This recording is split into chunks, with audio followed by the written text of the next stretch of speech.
All right, y'all, we are now recording. Um, Hello to everyone who could join us this evening. This is our very first quarterly Quality of Life Conservation Team meeting. It's a long title, but we'll get through it. My name is Sarah Corcoran. For those of you who don't know me, there's a lot of familiar faces and names on this call, so hey to everyone. I use she, her pronouns. I'm the Deputy Director of the Pennsylvania chapter, and conservation stuff is kind of my jam. So I'm happy to hear about what y'all are working on and find ways that we can coordinate and make the conservation teams bigger and better. So with that being said, a little bit of housekeeping before we get started. On a lot of Sierra Club related let me add some folks in here. On a lot of Sierra Club webinars, you'll see these community agreements. What this list means is essentially respect others and be your best self on these call spaces. Don't talk over people. If you have something that you'd like to add to the conversation, you can use the chat box to utilize the stack function. Just write stack in the chat and we'll know that you're next in line, or you can raise your hand using the little raise hand function under the under the little bar at the bottom. You'll see reactions and you can click on it and it'll say raise hand. Remain muted unless you're speaking, and introduce yourself before you speak in case there are folks that are on the phone and can't see who is speaking. And then we're all human, so it's okay to be a little bit raggedy in these conversations. And as well as we are trying to be respectful of everyone else, but mistakes still happen from time to time. So if you're trying to be your best and you still say something that causes harm to others, that's what that oops, I can speak tonight. Ouch, oops is, acknowledge that you made a mistake and apologize, and we'll move on. Now, as part of these conversations, the staff were asked to do a bit of updates on the work that we have been focusing on in relation to the different conservation teams. So the quality of life conservation teams are the water quality, air quality, zero waste, food and ag, and public lands conservation teams. We'll have a conversation a little later that Jim will bring up, asking about possibly creating a new conservation team and what that could look like. But unlike the conservation teams in the energy and climate tract, this quality of life track doesn't really have as many staff interactions. That is mainly because a lot of the work that is being done by y'all is stuff that we aren't currently funded to do. So it's really important that y'all exist and that this work is happening, because otherwise it's really not, there isn't the staff capacity to lift up this work the way that it deserves to be lifted up, right?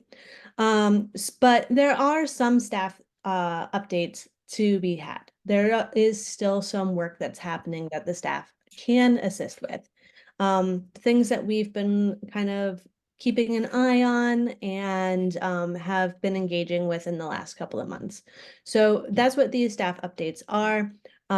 We have been working with the Governor Pinchot and Lancaster groups to fight a pump storage facility in York County. We just sent out an email earlier this week, and we'll be sending out another resend email next week to try to get public comments for FERC. FERC is collecting public comments about this facility up until March 31st. So we have been collecting public comments and we will deliver them to FERC on their behalf, because FERC makes it a little bit difficult to put through a comment if you don't know the process very well. Other things that we have been working on, we have a staffer in the Philadelphia area who focuses on outdoor equity and the Outdoors for All campaign. So her work really connects outings advocacy and people's right to be able to experience the outdoors. She has been also working some of the transit to trails work into her outings and into her advocacy asks to be able to offer outings with public transit. So a good chunk of her outings do have a public transit component, so that way people who may not have access to a vehicle can still go and enjoy these outdoor spaces. And we do assist the local outings team within the state as well. We have outings leaders in every group within the state, and we have been assisting with some of the logistics and the paperwork and the training aspect of getting the outings program up and fully functional. We just held a training on March 2nd where we trained up 14 new outings leaders, mostly from the eastern side of the state, but we have had 8 out of the 10 groups represented at that training. And there's already some provisional outings being worked on, so we will be able to offer some more outdoor adventures this year and moving into the future. And so those are a few of the projects that are happening right now. We're still keeping our eyes on projects such as the ATV pilot project, which isn't really a pilot project. That's why it's in quotes, but it just got an extension for another 2 years. The fracking on public lands, because unfortunately, even though there is a moratorium on new leases within our public land system, that doesn't stop fracking from actually happening. Hello, my son is here. Apologies. There's also a expansion project that is being eyed up on the turnpike for the Allegheny Tunnel, and the Duke Lomoa project, which has been very silent lately, but I'm happy to talk about that at length at another time if people want to pick my brain on it. Because we don't have as much capacity for conservation projects, we are currently hiring a new field organizer who's going to hopefully cover some of those gaps.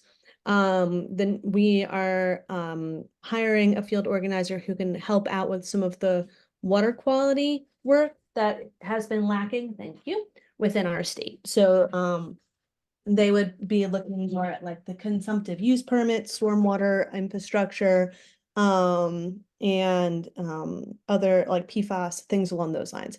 So that is in the works. If you know of anybody who might be interested in applying for that position, it was just posted yesterday. So it is brand new. We haven't even gotten the blog post out for it. Y'all are the first to hear about it. So but yeah, so there's that. While not quite related to the quality of life side of things, Kelsey Krebs, who is a national staffer and works within the state, has a quick update about some of the work that's been moving with the Dirty Fuels campaign, because a lot, like, you can't have fracking within the state without water use. So we figured it would be a good tie in to some of the water quality and air quality work that's been happening within the state.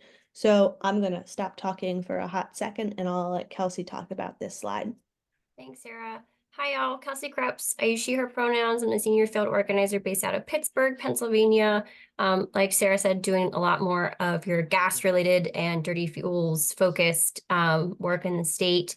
There are a couple of top lines here of just like what I've mostly been working on, which is fighting larger infrastructure projects and addressing some policy loopholes, as well as addressing some of our huge issues with wells and abandoned wells and orphaned wells within our state.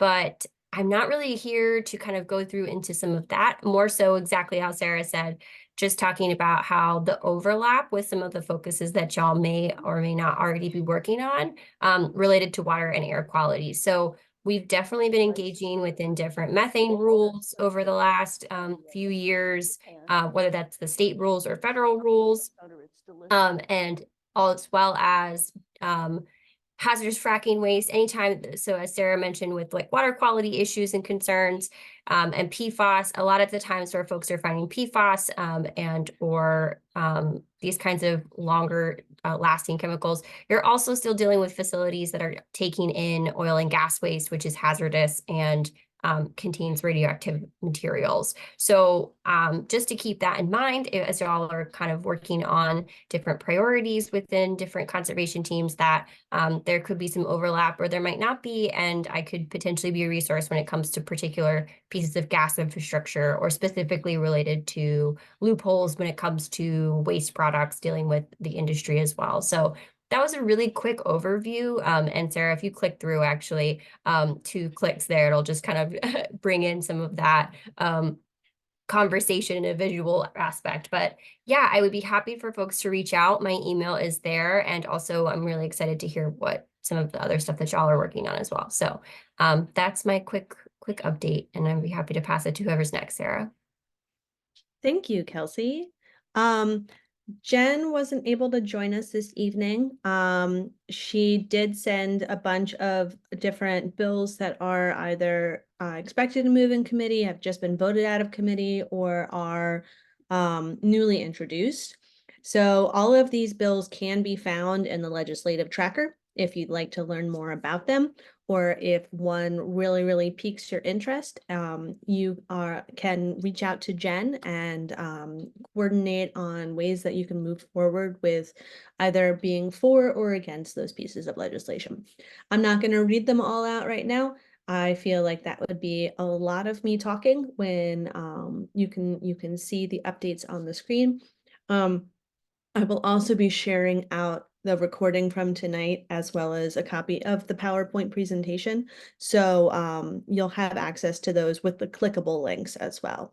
And I know that a couple of these are pieces of legislation that the different teams are already aware of and are already keeping an eye on.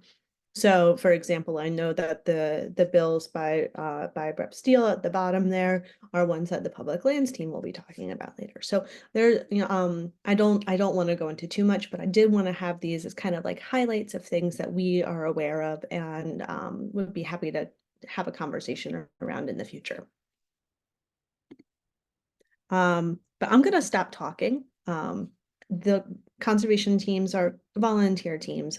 Y'all are the ones who are doing the work, and y'all are the ones who should be doing the updates. So I'm gonna go ahead and pass it off to Jim to give some updates about the zero waste and the food and ag teams. Okay, can you hear me okay? Sorry. Sure can. Okay. So yeah, I'm one of the facilitators for the zero waste team.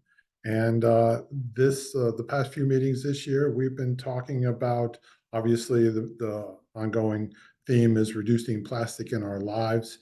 And Carol's Carol on here, and I'll see her. She's been instrumental in developing a survey called the Personal Household Commitment to Zero Waste Practices Survey. You can find that on the Zero Waste team page. I got a link there. I'm sure Sarah will share the slide deck, so you'll be able to click on all these links. So yeah, so this is a survey that just kind of, it's half kind of collecting information about how people are dealing with reducing waste in their homes. And it's half trying to do a little education by asking questions and giving you some answers that options that you might not have thought of. I see Dean on here. Dean and some folks in the Erie group have been interested in learning about and seeing how we can help with a bottle return bill in Pennsylvania. I think it's 10 cents. I'm not sure I remember that correctly. But I think it's still in committee, but it has been proposed. And then there's a bill that the zero waste team has talked about last time called water cremation, which is exactly what it sounds like. Instead of burning a body and getting ashes, you would use alkaline water to kind of melt the body, and you're left with the solid parts, the bones, it gets crunched up, and that's what you get in your urn. So we looked at that. We didn't have any red flags, but we did have a lot of questions that we didn't feel we had the expertise to cover. So we didn't. Jen asked us if we had any points of view on that. So we just suggested that somebody need to look further at the potential impacts to anything downstream of a crematorium, a water crematorium. Any questions about zero waste? And then the food. Yeah, go ahead, Dean. Hi, Jim. This is Dean. Yeah. Yeah, I have to admit, I haven't really got a chance to research. I mean, as far as the bottle bill, I haven't got a chance to contact the representatives, but we want to pursue this. We want to pursue contacting all the representatives, and you're gracious enough to. We talked to one of the candidates. I believe her name was Sherman. One of her. Schusterman, yeah. Yes. So I haven't had a chance to reach out to all the representatives, but we want to pursue this, the bottle bill, which we believe is important for the Pennsylvania. And you had mentioned, I think it's the bottle bill now as it reads is 5 cents, but they want to increase it. I think they want to increase it to 10 cents. Yeah. Okay. I'm sure that'll get kicked around in committee. Yeah. All right, then I wanted to just share a couple things that the food and agriculture team has been talking about. The things that we are fighting are commercial animal farming and use of municipal sludge as field fertilizer, which can often contain forever chemicals that come from our waste treatment plants. And we're promoting obviously plant-based diets and farms that grow plants for people and not animals. And then we've been trying to track the U.S. Farm Bill. I think Senator Casey hosted an info session on that this week. I didn't get a chance to go. I don't know if anybody else was able to join that, but we'll probably be talking about that at our next session. Any questions on food and ag? Okay, let's move on.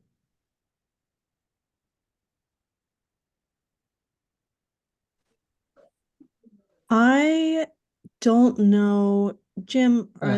is Tom, are Yeah, you on? Tom, this is Tom. I'm on. Okay, I didn't see you before there. Okay, go ahead, Tom. Yeah, we have other teams that are working on somewhat national issues. The air quality team, we did a briefing on the new fine particulate air quality standard PM 2.5. EPA recently reduced the annual number from 12 micrograms per cubic meter to 9 micrograms per cubic meter. And though this is warranted and it sounds good, it'll be many years before it fully takes effect. Each state has, I believe, 2 years to redesignate its counties as attaining or not attaining the new standard. As we currently look at it, the Philadelphia metro area will not attain the standard, nor will Pittsburgh metro area, nor will South Central Pennsylvania. And that triggers an obligation on the state to tighten its emissions of stationary and mobile sources within the areas to reduce fine particulate in the air. But that obligation doesn't fully become effective for 3 years after the designation and requires the state to prepare a revised state implementation plan.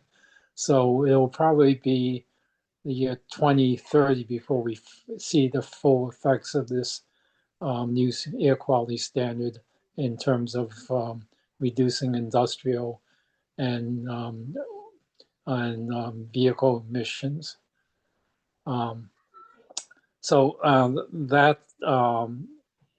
is sort of a good news and a bad news scenario.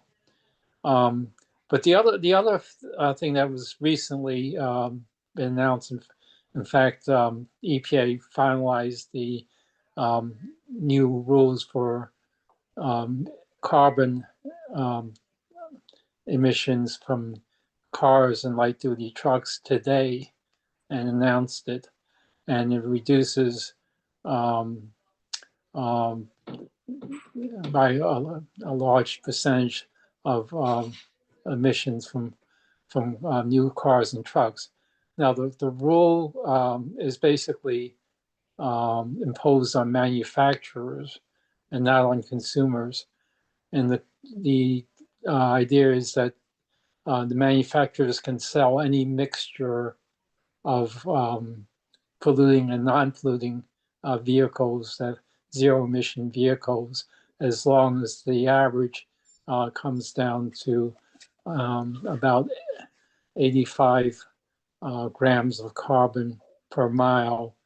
So, you could have a very high emission Corvette matched with a zero emission electric vehicle, and averaging, you could potentially meet the new EPA standards. And those standards become tighter year after year from the year 2027 to 2032. This is model year of cars and light duty trucks.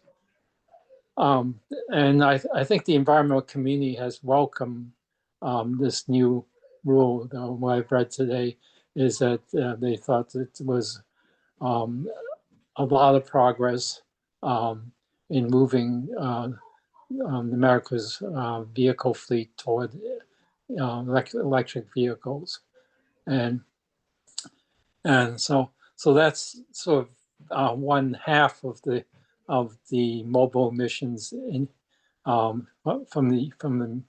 from cars and trucks.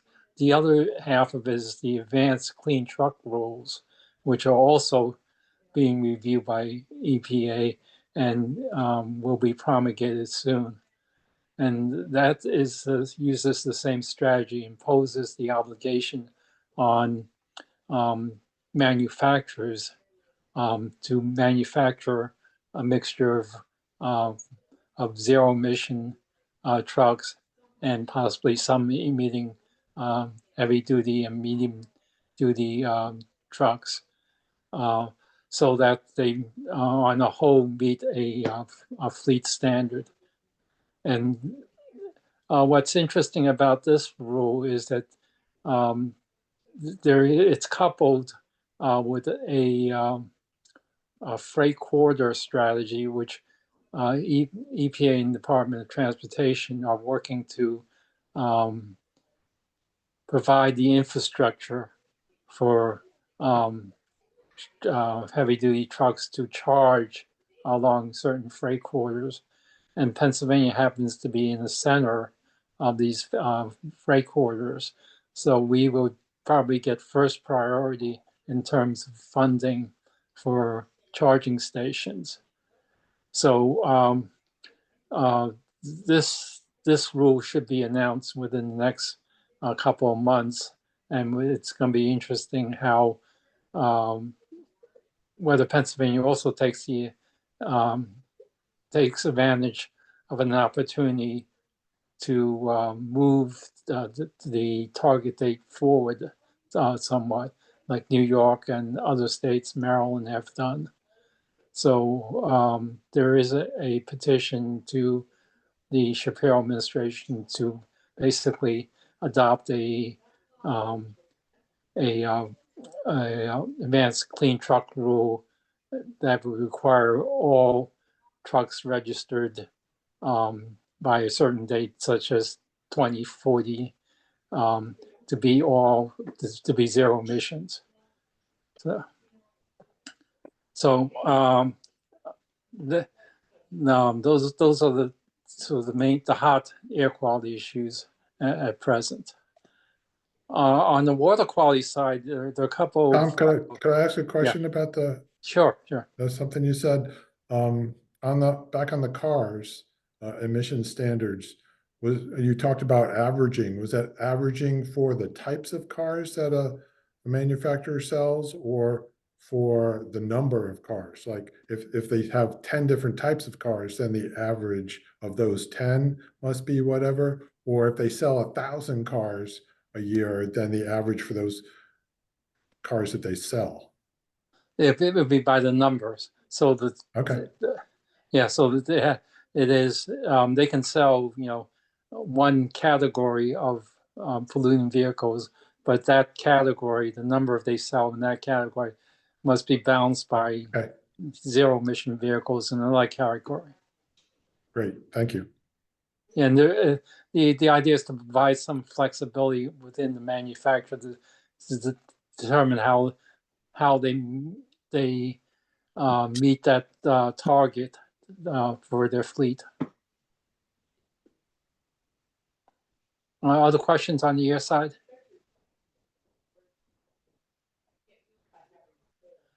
Okay, well, you'll be hearing a lot about EVs and zero emission trucks in the next couple of months in newspapers and media. On the water quality side, there's not as much activity, but DEP has announced a new stormwater permit for construction activities called PAG-2. And basically it is stormwater management requirements when there is earth disturbance or construction activities. And this is based on a new best management practice manual that was released last year. So that it should tighten up on the amount of stormwater that can be released during construction and post-construction, such that the activity and the new development does not increase flooding risk. That's the point of the permits. And it's right now in a comment period. I think last week DEP released a draft for comment to be effective, and hoping to adopt it by December of this year. And the other sort of good news thing is that EPA revised the water quality standards for the Delaware River to include one of the goals, fish propagation, in a certain stretch, I think from Trenton down to Philadelphia. And this was an interesting development because the environmental crews went around the Delaware River Basin Commission, which usually has establishes these water quality standards, and asked EPA instead to adopt this higher standard for the Delaware.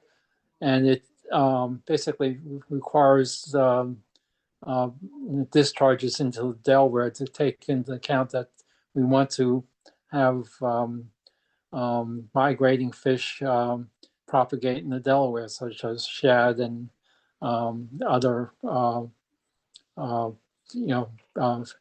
fish populations, and it'll make the water cleaner because the fish won't propagate if it doesn't, and certain water quality standards aren't met. So, those are the sort of big issues that were highlighted. Questions about that?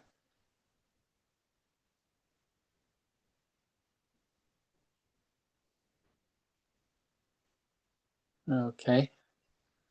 Then I think I'm through with my portion. All right. So I'm gonna go ahead and invite Erica to speak next about what's been going on with the public lands team. Thank you. Let's see. So for public lands, we spent a lot of time talking about the Sunday hunting proposals.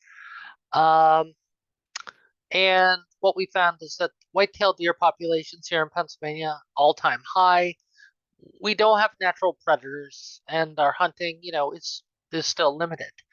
One thing that we discussed was cutting back on coyote hunting season, which there is no real stop to now, to allow for more natural predation.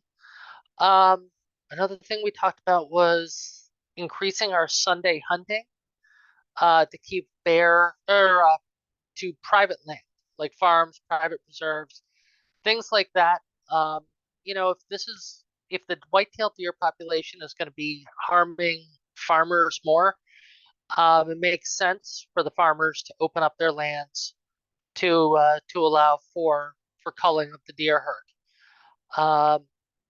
And we want to keep the bear and elk season as is. Elk and bear are both up in Pennsylvania, but increasing the bear population is going to help also encourage predation, which should cut down on white-tailed deer populations. And tying into the hunting is also working through phasing out of lead ammunition and tying that to current legislation. I think there's also a legislation in there as well. Going through some of these other things, other topics that we just touched on in our first meeting this year. Opposition to the pump storage facility in York County. Our forest districts that we have, we can look at all of these things for our open lands, look at all the activities that are listed there: timber sales, prescribed work, or prescribed burns, road work, and of course oil and gas. Again, talking more about the making state lands more accessible via public transportation. Opportunity for involvement in the 60th anniversary of the Wilderness Act. That's going to be happening out in Allegheny County, I believe. We do have somebody on the team who's interested in being part of that. And looking at the wood waste and timber waste initiatives with the Zero Waste team, would like to collaborate to understand more about that, because it's going to affect our open lands as well. So, just a basic overview of our public lands. Are there Any any questions? Oh, sorry, I already cut in. Any questions for Erica? Oh, I forgot to say, I'm Erica Duso. I'm she, her pronouns, and I'll be facilitating the public lands this year. Can you hear me? Yes, we can. Okay, this is Judy Marvin. I follow European practices quite a bit because they're so far ahead of us with using biomaterials in everything, building, clothes, what have you. They don't, they're very careful about their wood waste. They use it, timber waste, they use it for insulation in houses. They make boards out of it. I'm wondering if there's anything the Zero Waste team can do to, it's easy to quick look up some of these projects ideas yourself and explore that as a way to use wood waste instead of just composting it, which is, a methane thing, or burning it, which is terrible. That's it. Yeah, I mean, that's something, given the public lands, having to deal with timber and woods and everything like that, I think that would be a great place for us to collaborate with. I lived in Europe for 4 years, so I'm very well versed in their sustainability over there. Oh, And good. I understand exactly what you're saying. So, Oh, great. things to think about. Great. Thank you.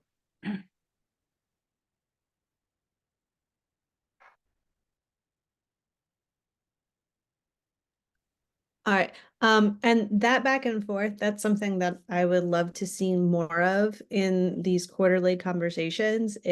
These quarterly calls are an opportunity for folks that are working on different issues on different teams to connect and try to find things that maybe the groups could collaborate on, or uplift together.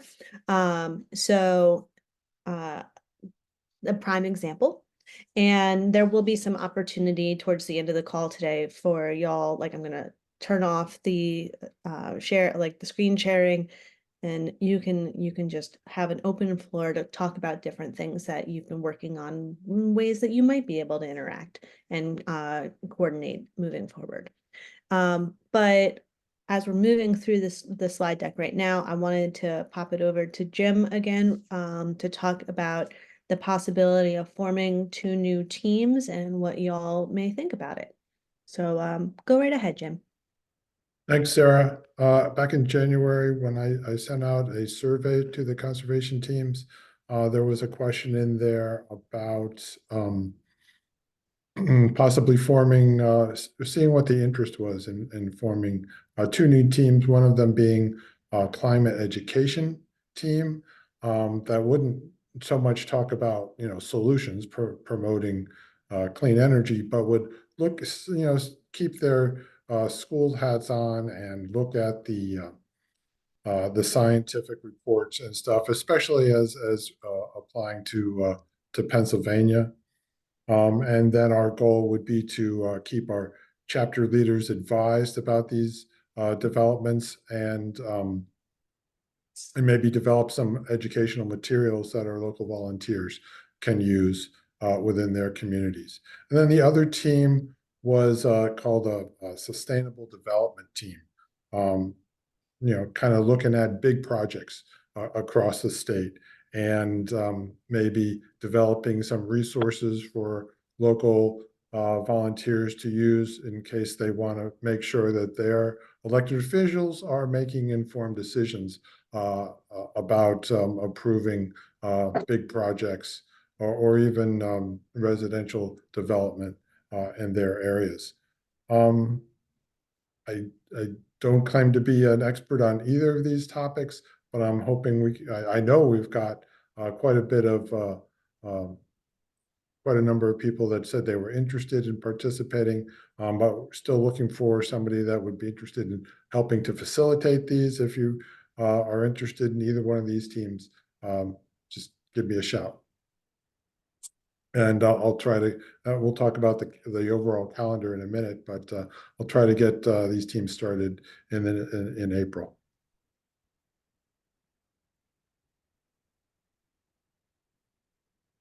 Anyone have any thoughts on these? Yeah.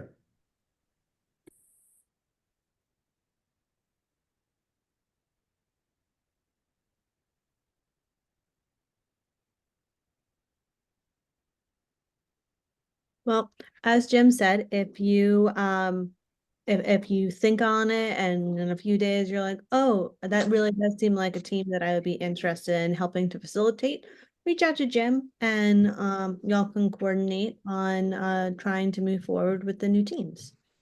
I don't know if you can hear my cat, but he's purring very loudly right now. So apologies for that. That's the background noise. So as Jim was saying, also, he created this amazing slide. I'm a little jealous of the slide that has the calendar of all of the upcoming meetings for each of the conservation teams in the quality of life track. Like I said, don't worry, send out the presentation. I'm gonna send out the recording. So you don't need to do a little screenshot or anything of this if you don't want to. We'll be sending it out. It's also right there on the conservation team's website. So you can go there and see when all of the upcoming meetings are happening. But as an overall picture, this is when all of our meetings will be coming up. So our next quarterly call isn't going to be until June, but there's plenty of opportunities to interact with the teams in the meantime. And that is. Yeah, sure. So, never mind. Did you want me to pop back it on? No, I just wanted to share that all of those meetings are in Campfire, so you'll find them on the Sierra Club calendar. And if you haven't played around with that calendar, you can view it in, like a calendar. You can view it like a list, and you can search on things. Like you can type in zero, and it'll give you all the zero waste committee meetings. Yeah, it's a really useful tool. Sarah, could I make a comment? Absolutely. Okay, Judy Marvin again. This is a Wednesday evening. Personally, at least in our little rural area, that's a terrible evening to expect a meeting. I gave up a really interesting Audubon, Seven Mountains Audubon, our regional chapter, meeting tonight to be here with you. That's not quite honest. The weather is terrible here, so I picked staying home instead of going out there in case it snowed or what have you.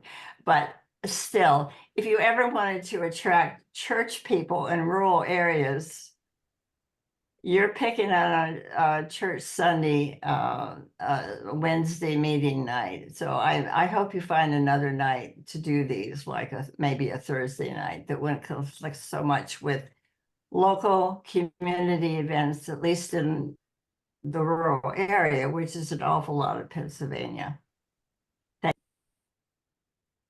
No problem. And that actually, I mean, Judy should have been facilitating this evening. She's picking up on all of my cues before I even laid them down. That was going to be the next whole part of the conversation is what do y'all want to see out of these calls? This is the first quarterly call. This is the first time we're meeting in this fashion. And we can make it whatever y'all want it to be. If the night of the week doesn't work, we want to hear about it. If you want it to be more back and forth and less power and less presentation, we want to hear about it. If you feel like more speakers is a good idea, like so this I'm going to stop talking. I want to hear from y'all. I want to know what will make this space more informative for you, better for you, and more likely to make you want to come and enjoy each other's company.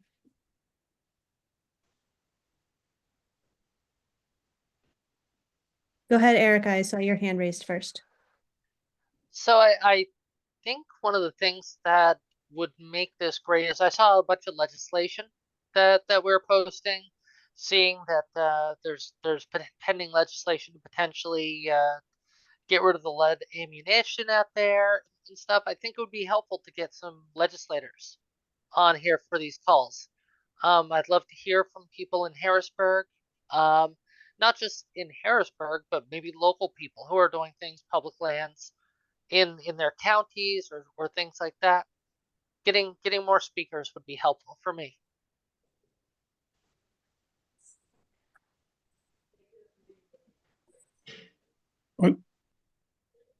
Oh, Sarah, I just have a comment. Go ahead, Dean.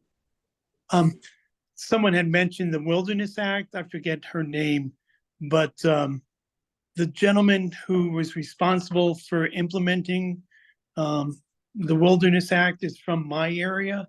So we are planning an outing, just an FYI. We are planning an outing to commemorate the 60th anniversary of the Wilderness Act. So we're planning an outing around that in this area. He's from Tionesta, Pennsylvania. So if anyone is interested, if anyone wants to get involved, please contact me because we are in July. We're planning an outing to commemorate the 60th anniversary of the Wilderness Act. Dean, have you been in touch with David Sublette from the Wildlands team at National? He was interested in possibly doing something out that way for the act. Yes, actually, Dave contacted Chuck, our chairman of the Lake Area Group. He contacted Chuck, and Chuck transferred the email to me. So yeah, we're in contact with him. Awesome. Amazing. These call spaces don't have to just be chapter or group or team level folks as well. We could invite national speakers from the different campaigns to come in and speak as well, if that's something that would be interesting to folks. Okay, thanks.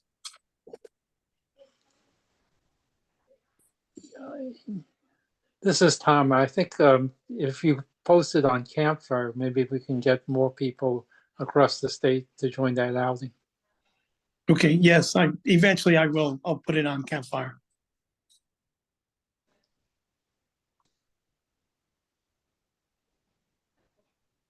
Does anyone else have any opinions on this particular call space or different ideas that could could strengthen these quarterly spaces?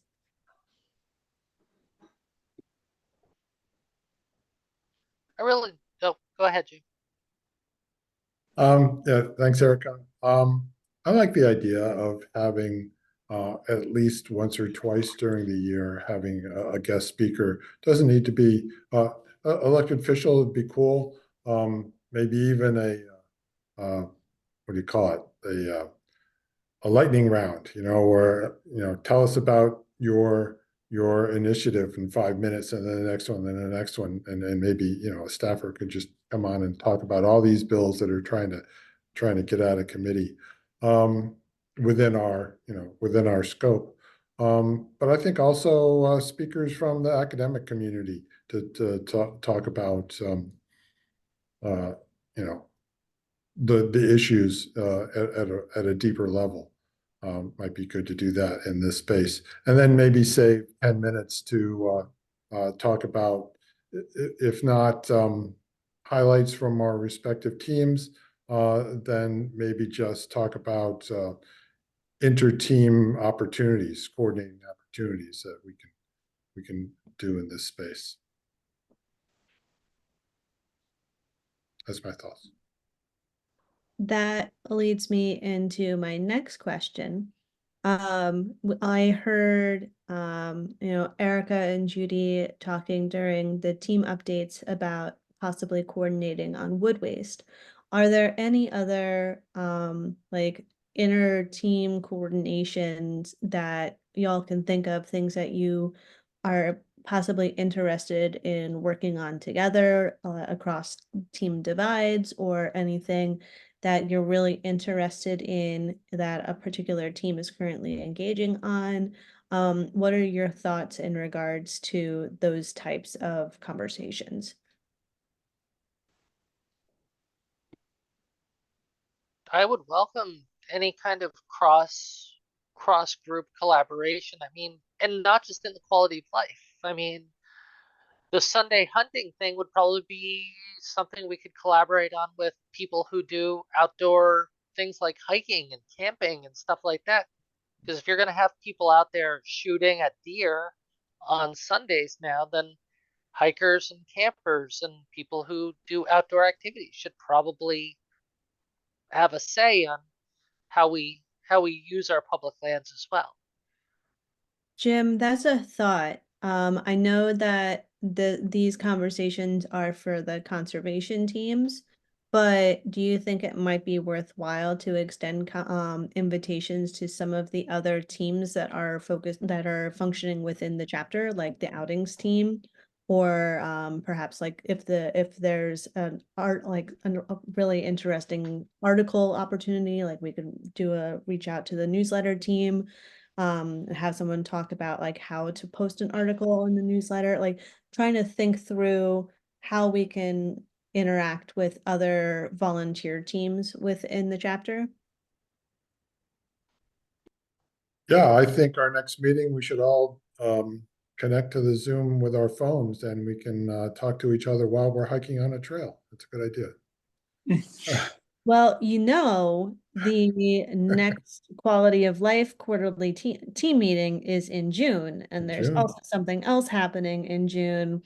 So I've sent out a couple of emails to the PA leaders list, but not all of y'all are on that list. And I've also sent out multiple emails to the outings leader list. But Dean's like the only one on this call that gets all of those emails from me.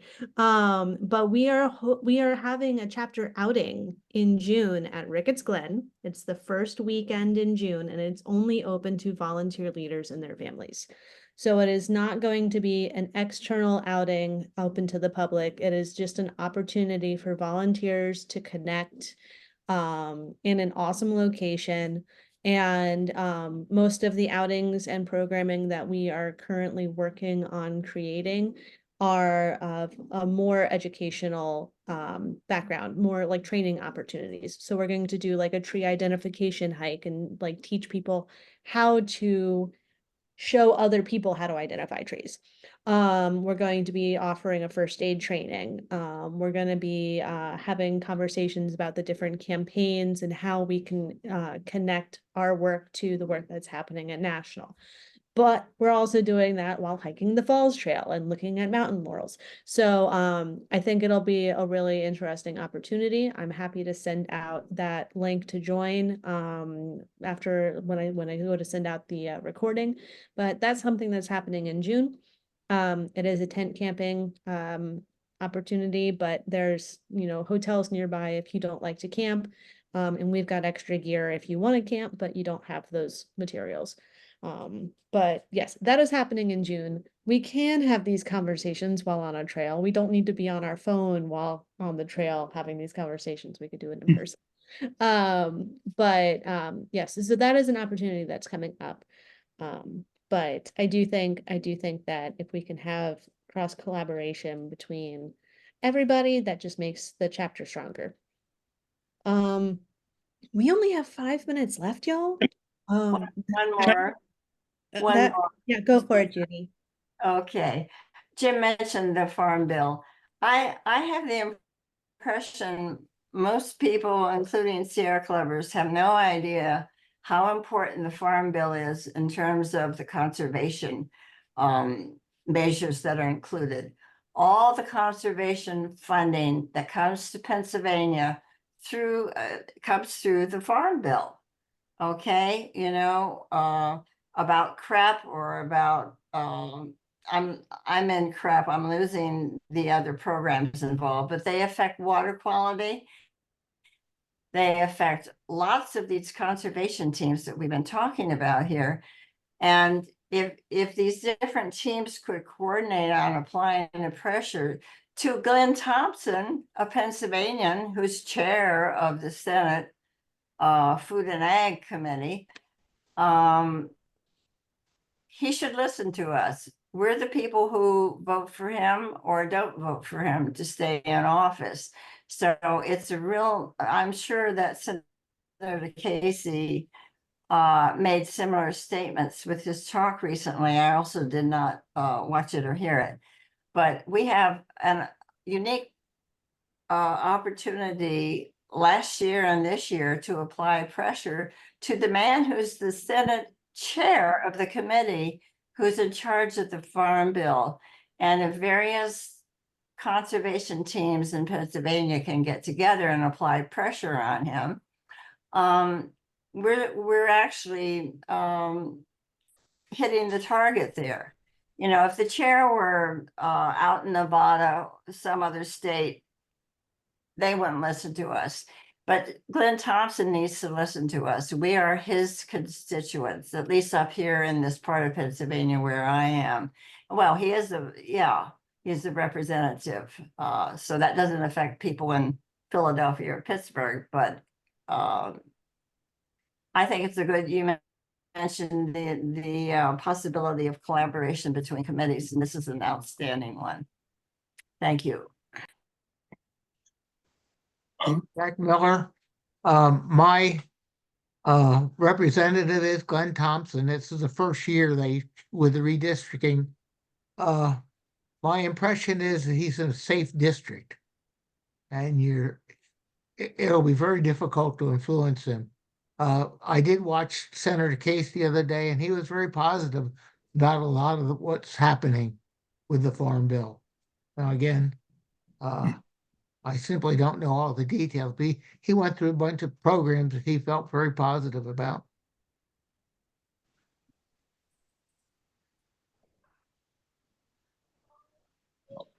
And Go ahead, Dean.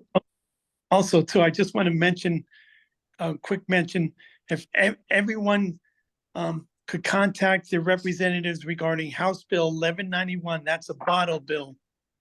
There's so much trash along all our roads. I mean, even where I live, there's trash along all our roads. I think if we pass this bottle bill, it will not eliminate, but it will decrease the amount of trash that's been put out along all our roads. So it's House Bill 1191. If we can all encourage your members or anyone to call your representatives to have them pass House Bill 1191 for the bottle bill. So we actually have two of the chapter staffers on this call right now who help out with digital requests. I'm calling you out, Melissa and Rachel. If you haven't worked with either of them in the past, there are wonderful resources to help you get emails together to do hustle like our mass texting campaigns, to do phone banking, to help out with your social media. If you have something that you're really trying to push, like the bottle bill or, like the farm bill interactions, if you need to get people to, call their legislator, or if you need to get together a petition to put up on our website or to share out with other people, they're the ones that you want to reach out to because they can make it happen. So all of these talks that are happening don't need to stay within the teams. They can be they can be volunteer asks of the Sierra Club members and supporters on the whole. So y'all are doing great work, but if there's something that you can think of that you want to be a bigger ask or you want to be a bigger movement, reach out to myself, to Jim, to Melissa, to Rachel, and we can work on getting something together. Because y'all are you know what's moving, and you know what is positive, what is negative, and what we should be fighting, and others should know that as well. So let's coordinate and let's make it bigger, right? Because it's like one pebble at a time. And I'm gonna stop talking. It is 8 o'clock. I can leave this Zoom room open for longer if there's other things that you'd like to discuss. I can turn off the recording if that's something that you would prefer. So that way you can be your true and authentic selves, without having to worry about other people seeing or hearing it. But for those of you who need to bounce off, thank you for coming tonight, and we'll talk. All right. Thank you. Thank you. All right.